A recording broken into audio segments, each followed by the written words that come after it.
The BAC Mono is a different creation, designed by the Briggs brothers from Liverpool, purely for the purpose of maximum driver engagement. This makes it a car that only hits a select few in the market, not least because of what it can do, but also because of what it stands for. To our knowledge, it's still the only single-seated road car that's even been made in regular production numbers. This meaning not by some crazy people who managed to road legalise a Formula 3 car.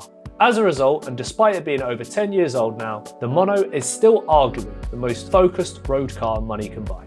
Not even a McLaren P1 GTR on slicks has got a chance against the Mono on a lap time. So in road car terms, it really is king of the hill when it comes to pure track time. You'll need nothing less than a Formula 3 car to beat it around a circuit. But now BAC has made a new version, the Mono R, which according to its chief designer, Ian, is over 90% newer in its thinking and construction, with its lighter and more powerful and even quicker predecessor. It's developed on a 2.5 litre 4-cylinder engine that has been heavily revised internally so that it breathes better and revs higher.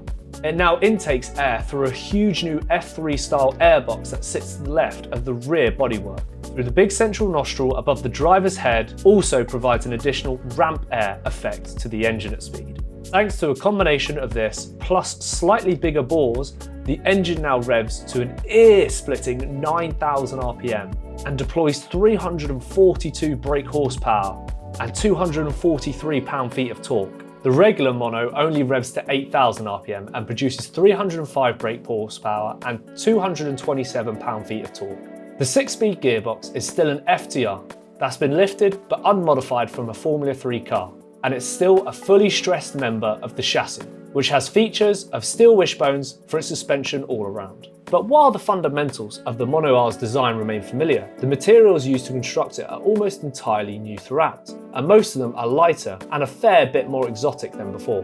This helps explain why the R weights are at least 25 kg less than the standard Mono.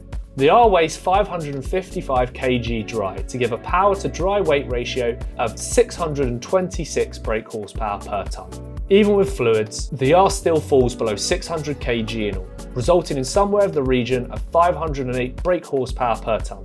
BAC has also added a lighter, more powerful carbon ceramic brake discs to the mixture. The standard car also uses carbon rotors, but this does result in a little bit of added weight.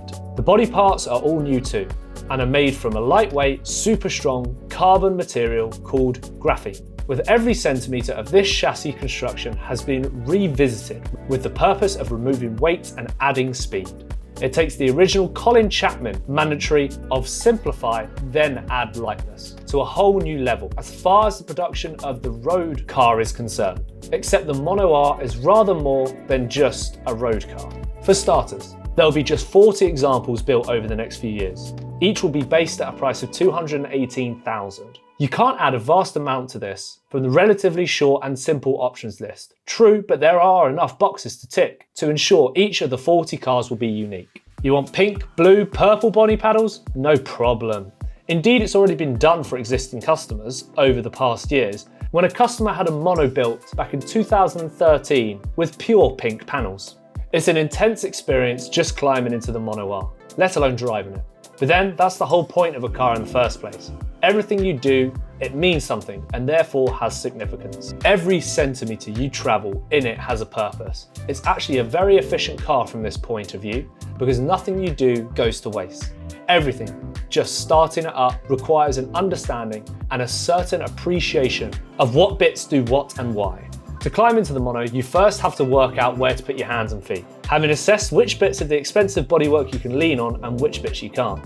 You soon work out the best way to insert yourself into the cockpit is climbing over the side panel and simply stand on the seat, before lowering your torso down into the nose cone, momentarily taking your whole weight on your elbows on either side. It's a bit like climbing into your favourite armchair, only the technique required is a bit more physical. Once in, your feet will find 3 pedals naturally, just like any car. But then your instinct is trying to straighten your neck and lift yourself up in the otherwise perfectly seated position, simply because of how low down you are in this car. Damn, this is a low car. The tops of the front wheel arches are pretty much all you can see on either side. So inevitably, you want to look over them, even though they only contain a pair of tiny 17-inch P0R tyres. but you soon relax down into it once you realise that all-around vision in a mono is probably better than any other road car. So as long as your focus is to look forward, having a look behind you is a tad more difficult. But then on a racetrack, you're never going to be fussing about that, because in a Mono R, you pretty much won't be able to keep up with it. As a famous line was once said from the movie Gumball Rally, "What's behind me is not important." Driving the Mono and getting it started is a little bit more complicated than you think. For starters, you need to work out what 13 different buttons on the steering wheel do, and which of the various screen menus that appear on the jawed wheel are important, and which ones aren't. The most valuable buttons sit in the middle of the wheel, with the word power written beneath it. Press this and after a couple of seconds of whirring and fizzing, the starter motors turn on. It doesn't explode or dramatically come to life like a Lamborghini V12. Instead, the 4-cylinder just sort of begins to run, and therefore it doesn't make any spectacular exciting noise. There is maybe just the mildest sense of anticlimax when this all fires up. It's still obvious that an awful lot of energy has to be ignited. The whole car vibrates when you tap the throttle, and you can feel the crank rotating through the back of your lungs when the engine exhales. To get the R moving, it's very easy. You depress the clutch, hold the green natural button down on the steering wheel, then select with your right hand pedal at the same time. Then release the clutch and away you go. You can pull away and idle almost. It's that friendly, because this is a road car, remember. From there on, you don't really need to use the clutch, although at low revs. It's kinder on the transmission and smoother to do so. The moment you start to move at any kind of speed in the Mono R, you become aware of several things, pretty much all of them at once. How smooth the ride is, how heavy but also direct the steering is, how gentle the throttle response is, and how normal the carbon brakes feel, and how smoothly the gearbox upshifts. All of which are excellent and surprising qualities when you discover over the first few hundred meters.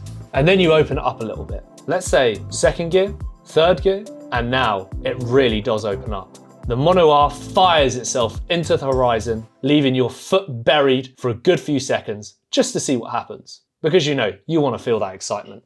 The sound it makes while doing so might not be all that beautiful to listen to, and the vibrations are constantly tingling your spine. But the pure thump in your back that the R produces between 0 and 150 miles an hour is really a feeling you have to experience. It's extremely fast in straight lines too, to a point where it makes you feel physically uncomfortable to begin with, like only the seriously quick stuff ever does. And the way the gearbox upshifts at 8,800 RPM. However, driving it in a straight line is just the warm-up for this Mono R. It is nothing compared to what it does around corners, especially with a set of Pirellis fitted. Once the Mono has set the 6-way adjustable traction control just right, the Mono R feels insanely fast, but nicely dialed into the circuit. Reporters have said that the steering still feels a little heavy, slightly clumsy at times too, but the turn in and the grip mid-corner is amazing, even compared with the most glued down all-wheel drive hypercars. And now the straights on the brakes, it's a totally different league from any other car you'll drive. It feels like a single-seater racing car, and with a nicely toasted set of tyres, it goes to a whole new level.